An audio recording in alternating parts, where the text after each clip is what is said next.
Hello, my soul brothers and soul sisters. I am Ron Smith, and this is the Dr. Ron Smith Investigate Show, where we separate the real from fake, the fact from fiction, and sometimes we give you the winner's edge, and we're able to turn your water into wine. We are in season 4, and this is episode number 11. And I have started a series about having a healthy relationship with money. Now, in any relationship, it has to be a beginning, a middle, and an end, of course. And one of the things that I know about relationship, and most people, when we talk about relationship with money, think that they are bad with money. And I just want everybody to stop. Let's take a deep breath and let's take a look at it. I took some notes regarding how this relationship started. The problem isn't your self-control. It's not your math skills, or it's not the lack of budgeting apps on your phone. It's really your emotions. So if you take a step back, your belief, thoughts, and feelings about money is driven by your emotions, and your style is shaped by the development in your early childhood by your relationship with your parents or your primary caregiver. Your upbringing significantly shaped your money habits. Early experiences with money, such as learning about financial concepts, managing allowances, or witnessing parental financial behavior, can have a lasting effect on your spending, savings, and investment patterns as an adult. So, financial literacy and education is vital.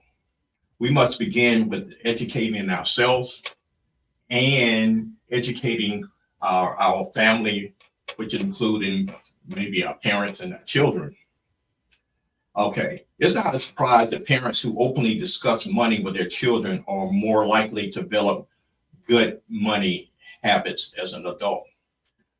And it's not a stretch of the imagination if a child without it struggle to manage money.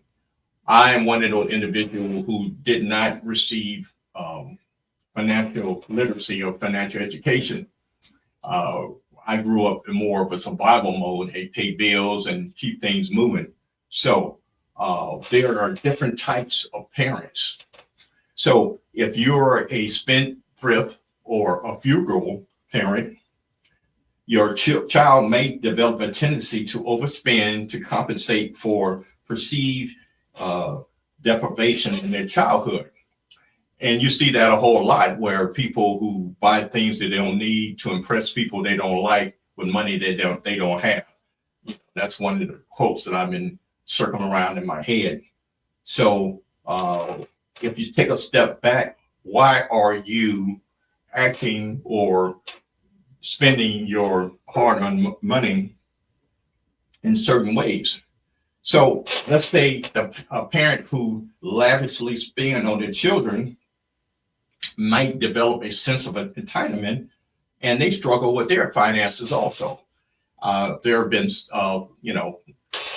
and I'm quite sure you may witness, or you might be one, who just because you grew up with not having a lot of finances around, you want to make sure that your children have the designer this and designer that, going to the private school here, et cetera, because you could actually afford to do that.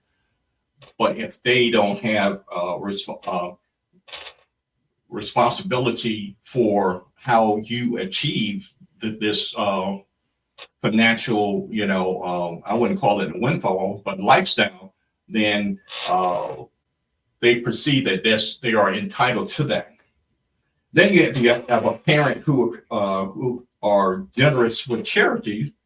That child develops a strong desire to give back, to contribute to certain cause.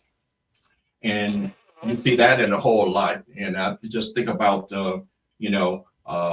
the kids who set up lemonade stands for people who are underprivileged, or let's say a person who had a fire they want to contribute their allowances or develop a fundraiser for different people, you see that basically they have learned that behavior because from a parent before them. And the thing, the key to it is by early financial responsibility, like a child receiving an allowance with managed chores that they are paid for, often learn financial independence, responsibility, and the value of money early on. And you can see that, in the old days, people used to get their kids to do paper routes, or they do the, grass cutting, or, they do rake yards or shovel snow, et cetera, to develop their skills to actually to make a purchase, like for their own bike, or, money for movies, et cetera. Which on the flip side of that, if a child do not have to get the opportunity to do that, they tend to struggle as an adult with budgeting and financial planning as adults.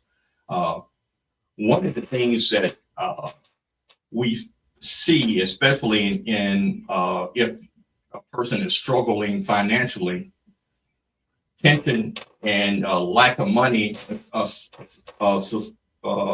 surrounding cause fear, anxiety about finances. Money as a source for love and security cause emotional attachment to money, which lead to spending or saving behavior that is not always rational. Imagine this. I've actually observed this when I did some mentoring in a high school, where you have, young men and young lady wearing the designer clothing, jewelry, some of it real, some of it's fake, or driving cars. And you see that this selection of items that they are trying to impress people that they are wealthy, or basically they got it going on, and rich, etc. And one of the things that you see it, especially when let's go for people who win the lottery. It's been a study that basically lottery winners within 3 to 5 years are totally broke. And the reason why is basically it's not finances that people struggle with. It's the nature of having abundance at the same time without understanding financial literacy or money management. And people who, let's say, if they grew up in a community that doesn't focus in on financial literacy, or see the budgeting, spending plan, investment, etc. They have the need to show that I am rich, which is totally different from being wealthy. And you find people in other locations that I can tell that they are wealthy because I know quality and I can see it. But if you didn't really understand what you're looking at, then you appear that basically they are what they call the millionaire next door, because they're not flashy and they're not actually seeing things like that. When you grew up around money, basically you have a different mindset. So it's not necessarily that if you have the desire for, whatever you want, jewelry, fashion, cars, etc., you have to understand what the value is. And my point is that I see a lot of, and right now, this is the week that the NFL is going to have their big draft. And you can tell who understand money and who actually are not used to money. And what I mean by that is that, yes, you can get a big designer necklace, so to speak. And I guarantee you, if you were trying to cash that in, you would not reap the same thing that you can get. Now, one of the things that I have seen, and I like this idea, which is, I guess, out of the box theory about fashion and jewelry, since I'm on the subject. Pharrell is having an auction of some of the stuff that he did with the Neptunes and some of the stuff that he was in his early rap days. And believe it or not, some of the pieces are have increased in value since 20 years ago that he had actually collected. But these are collectors. So if you could understand what I'm saying, there is a perceived value in a collector piece that's different from just having established a jewelry just for an event. So one of the things that I know for sure, and I had actually seen it, that with children who witness their parents struggle, they might internalize the anxiety and fear related to money. And I talked about, on my TikTok and Instagram about three things. And those three things, and I'm going to start before the half, and I'm going to continue after the half, is that when you are not comfortable with money, you have what I call the imposter syndrome with money. And the imposter syndrome, by definition, is basically that you internally feel inadequate for the status, the position, the education that you have, even though you're qualified in that position or to have those things. And the thing about it is that if you don't feel healthy and have a healthy relationship with money, you would tend to have that imposter syndrome, which means that basically you will actually try to be the one to get the new Hummer, the one that crawls, the one that I like, the flat black one.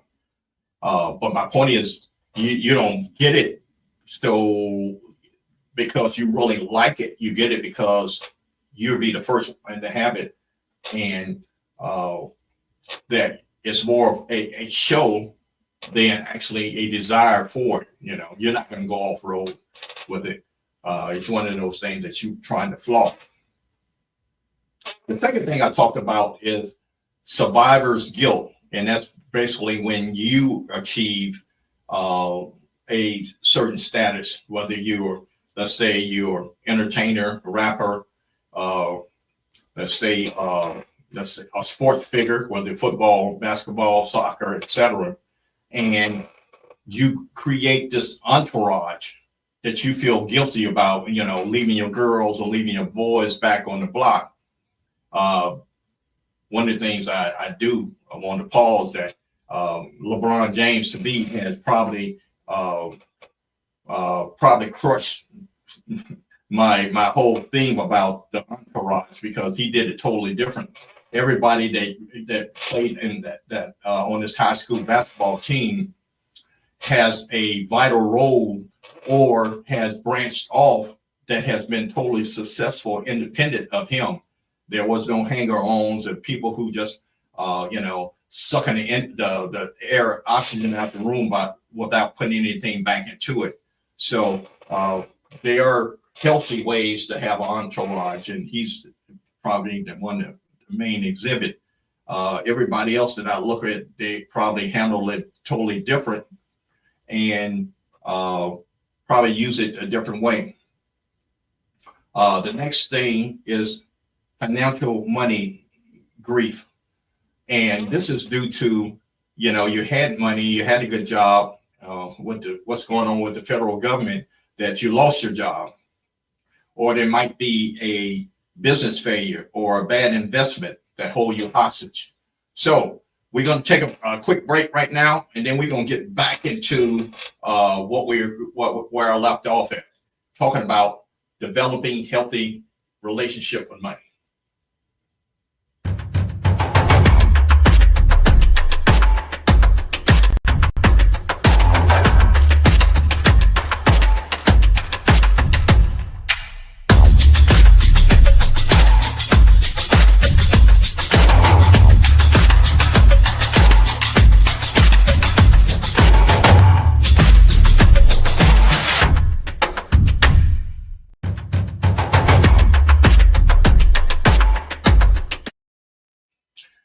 Hello, my soul brothers and soul sisters. We're talking about having a healthy relationship with money, or why we don't have a healthy relationship with money.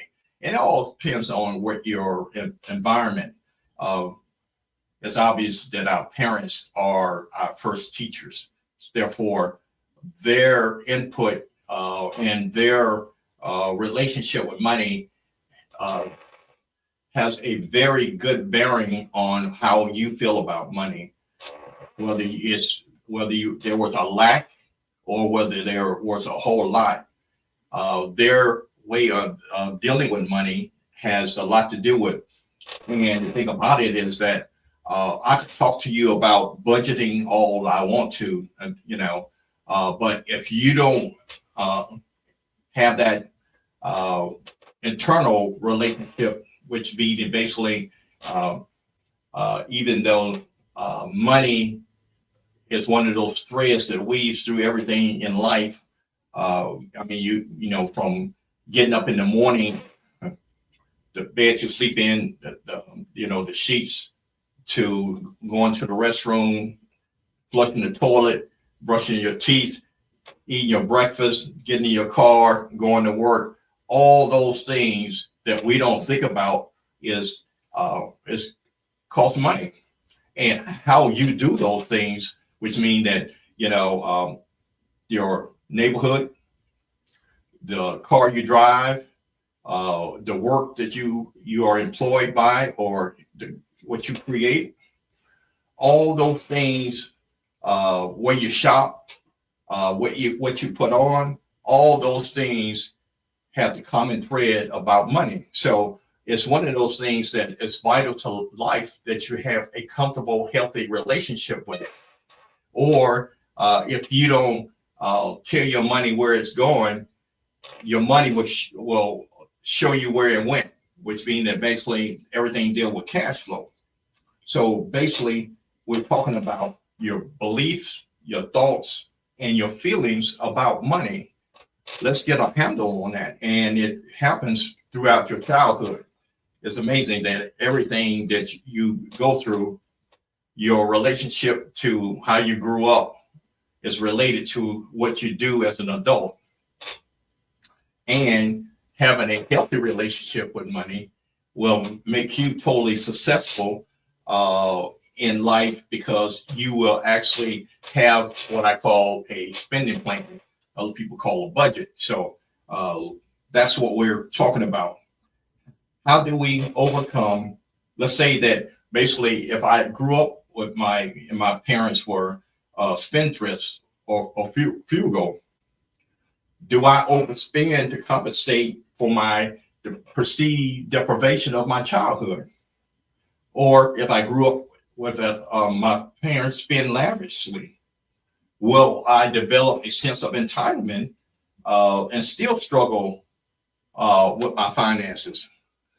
If I grew up with my parents who were always giving generously to charities, is that the reason why I have a desire to give back to different causes?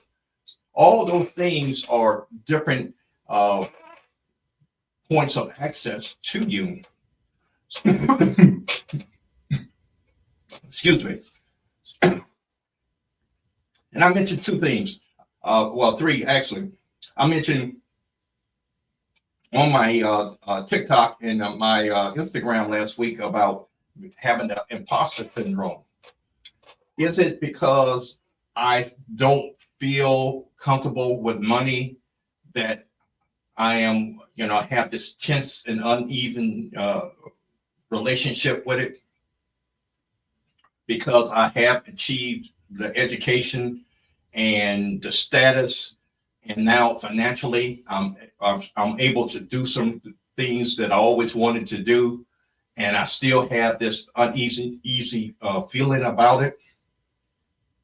Or do I have that survivor's guilt, which means that basically, since I have achieved those things, education wise, position, finance, and I have left my high school friends, my college friends, or or even someone from being a peer group of professionals, then now I am the supervisor of that group. Sometimes that survivor's guilt can cause me to feel uneasy about having a healthy relationship about money. And then I talk about financial money grief. A loss is a loss. And that's one of the things that a lot of people haven't really wrapped their head around, for the simple fact that when I talk about grief, then most of the time people think about loss of a family member, of loved ones, or a friend. But anytime you lose something, there is a period of grieving. And I talk about details. There are 5 areas of grief that I'm not going to get into right now. But if you lost your job, if you had a business that you started and the business failure, you made a bad investment, all those things could have held you hostage to your healthy relationship with money. So let's talk about reversing the curse. How do we get ourselves out of this? Because whether you grew up without money, or you grew up middle class, or you grew up with abundance of money, how that environment has a shape on you where you are right now. And if you are one of those people, and I when I was working in New York, and I just digress for a minute, there are people who are making 6 figures and 7 figures who are living paycheck to paycheck because of the standard of living in Manhattan.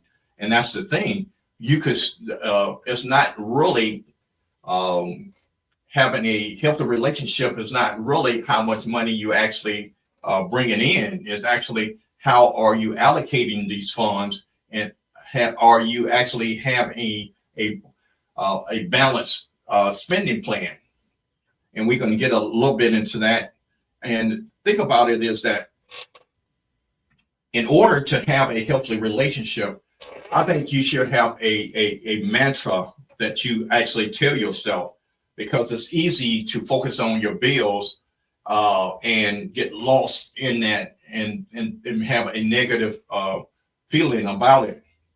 So mine is, one of the things that Ben Franklin said, early to bed, early to rise, make a man healthy, wealthy, and wise. So my mantra is that basically I want to become healthy, wealthy, and wise. So when I do get into trying to slide into my funk, and what I mean by that, getting an unexpected bill that attached my, I call it my abundant fund. Most people call it their emergency fund. I can rise above that. And the thing about it is that you have to talk to yourself that, don't be so hard on yourself. You can achieve what you are planning that's in your mind, but it has to be a written plan. That's one of the things, what gets measured actually gets done. So just think about it. If you had a desire that this year was going to be your year that you were going to get in shape, that was your resolution. One of the first things you start doing is actually prepping yourself to get ready for that, which means that you identify your personal trainer, buying your workout outfit, shoes, etc. And with if a personal trainer is worth his weight, he will ask you, what are your expectations? Which means that basically, hey, I want to lose, 20 pounds, 30 pounds, or I want to prepare for a marathon this year. When you told him what you want, he will schedule a regimen based on where you are to where you want to go. So the same way with talking to a person about financial planning. If it was easy, then basically there would not be a gap between, financial literacy.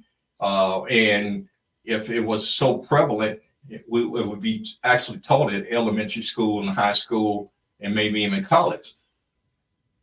And some of the things I have seen regarding financial education is being, I would say, sponsored by a financial institution who has a vital interest into steering you to certain products. And that's what I'm not trying to do here. So first of all, find some good books. Remember, books, podcasts, and seminars are good. But once you understand how you are emotionally attached to money, then you move on to those books, podcasts, and seminars to, further your education.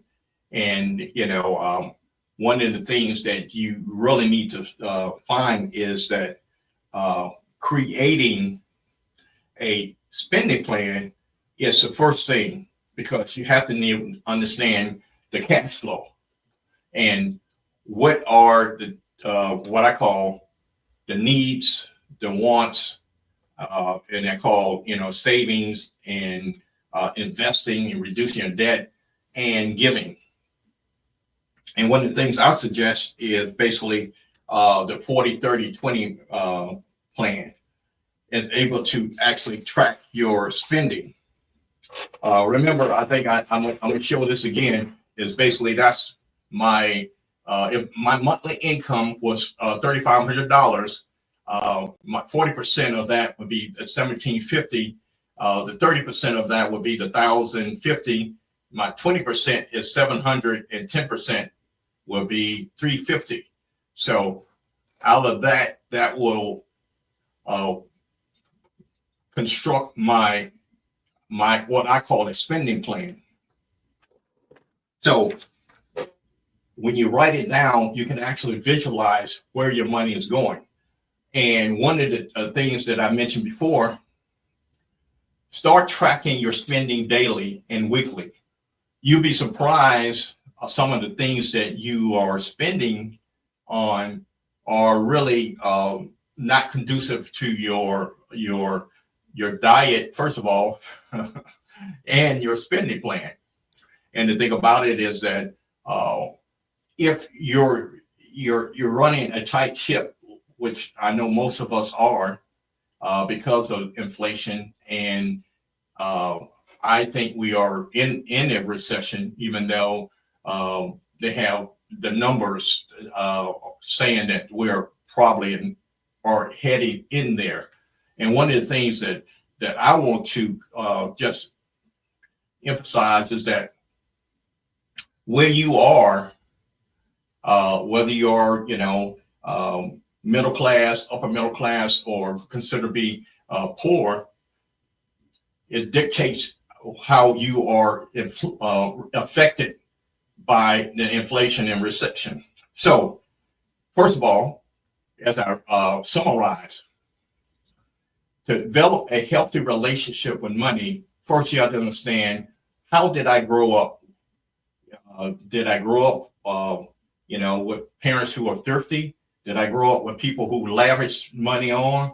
Or did I grow up with people that educated me to understand what money is and how it is important? So until next time, let's continue having this dialogue of a healthy relationship with money. Remember, you are important and your money is important. So let's take control of it. Until next time, my time is up right now, and I thank you for yours.